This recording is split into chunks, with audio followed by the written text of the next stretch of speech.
एक गांव में प्रकाश बोलकर एक व्यक्ति रहता है। उसको अपने बारे में बड़ाई मारने की बहुत आदत थी। असल में बड़ाई मारने की कोई सीमा ही नहीं थी। वो बताए सो बातों को कुछ लोग सच में मानते थे, पर उसके बारे में जिन लोगों को पता था वो लोग प्रकाश सब कुछ बता के जाने के बाद कान में से कपास निकालकर बाजू में फेंकते थे। उसके बारे में जिन लोग को पता था वो लोग उसका नाम फेकू प्रकाश करके रखते हैं।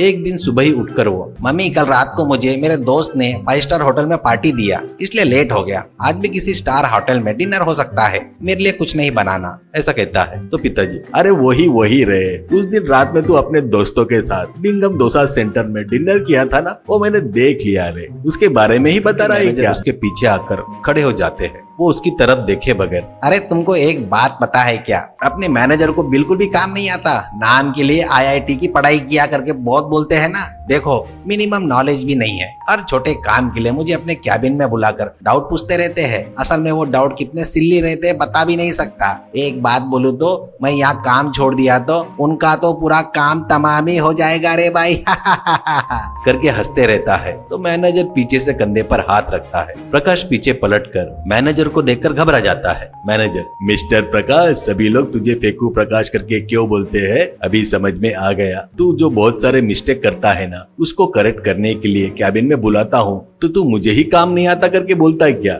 चल तुझे बाहुबली 3 दिखाता हूँ, थोड़ा मेरे कैबिन में तो आजा बेटा, ऐसे कहता है। कैबिन में जा रहे प्रकाश को कोलिग्स बड़े टेंशन से देख रहे थे। कुछ देर बाद प्रकाश फटे हुए कपड़ों में लंगड़ते हुए बाहर आता है।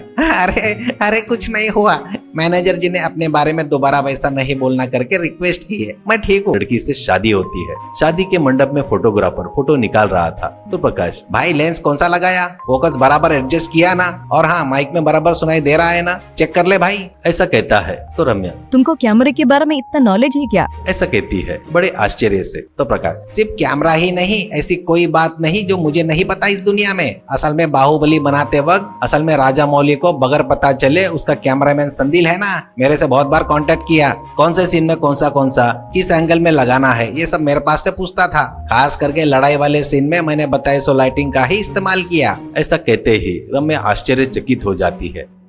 एक बार दिवाली आती है। रम्या, क्यों जी, दिवाली आए है ना, चलो जाकर पटाखे लेकर आएंगे, ऐसा कहती है। प्रकाश मन में, हे भगवान, दिवाली बोले तो मुझे डर लगता है, ये बात इसको पता चल गया तो मेरी इज्जत जाएगी। असल में फुलझड़ी पकड़ना बोले तो भी मुझे डर लगता है, कुछ न कुछ करके यहाँ से निकलना होगा सोचकर। मुझे फटाके बहुत पसंद है, वैसे ऐसे कोई बम नहीं बचा है जो मैंने फोड़ा हो। कुछ बम तो हाथ में पकड़कर फोड़ता था, वो सब अभी छोड़ दिया मैंने। तुमको क्या पसंद है, अनार, फुलझड़ी, चक्री, वही ना, मैं लेकर आता हूँ, ऐसा कहता है। रम्या, नहीं जी, मुझे ये सब बिल्कुल पसंद नहीं है। मेरे बड़े भाइयों की दया से मैंने बड़े बड़े बम फोड़ने की आदत बना ली है। मुझे डर लगा तो मेरे बड़े भाई मेरे साथ खड़े होकर मुझसे बम फुड़वाते थे। अब आप हो ना, मुझे किस बात का डर है, कितना भी बड़ा बम हो। अब कोई रास्ता नहीं रहकर फटाके की दुकान में आता है। वहाँ पर रम्या दुकान वाले से बड़े बड़े बम चाहिए करके पूछती है। दुकान वाला, लीजिए मैडम, ये सब बड़े बड़े बम है, सर के लिए चाहिए तो और बड़े बड़े बम भी है मेरे पास, दो क्या, ऐसा कहता है। प्रकाश, अरे नहीं रे भाई, कुछ भी नहीं चाहिए मेरे को, तो रहने दे, ऐसा कहता है। रम्या, अरे वो ऐसे ही बोलते हैं, ऐसा कोई बम नहीं पड़ा जो उन्होंने नहीं फोड़ा है, मैंने सुना है, तुम दो जी भैया, ऐसा कहती है। ऐसे दीपावली के दिन सभी बम लाकर अपने बरामदे में रखती है। अंधेरा होते ही उस एरिया में त्योहार मनाते रहते हैं।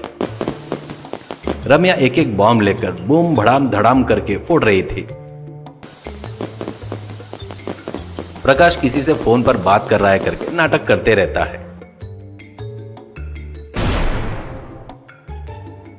रम्या उसका फोन छीनकर, अरे इस समय फोन क्यों, अगर सुतली बम फोड़ो, ऐसा कहती है।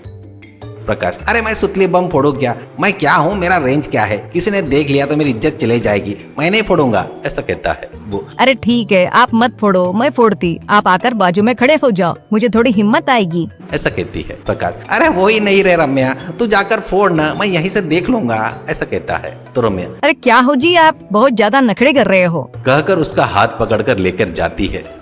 वो उस सुतली बम को जलाते ही वो धड़ाम करके फूटता है। वो बाजू में देखती है तो प्रकाश नहीं था। वो एक खंबा पकड़कर आंखें बंद करके थर थर कांप रहा था। अरे बाप रे, अब होता क्या रे रम्या, बस कर, घर चलेंगे, घर जाएंगे चल, करके चिल्ला रहा था। रम्या, अरे क्या हुआ जी, ऐसे डर कर खंबे पर क्यों चढ़ गए? ऐसे बहुत सारे बम आपने तो बचपन में ही फोड़े थे ना। ऐसा कहती है। तो प्रकाश खंबे से उतरकर, अरे तेरी कसम, मुझे दिवाली बोले तो बहुत डर लगता है। मैं सब बड़ाई बताया, मुझे माफ कर दे। अब दोबारा बड़ाई किसी के सामने नहीं मारूंगा करके कहता है।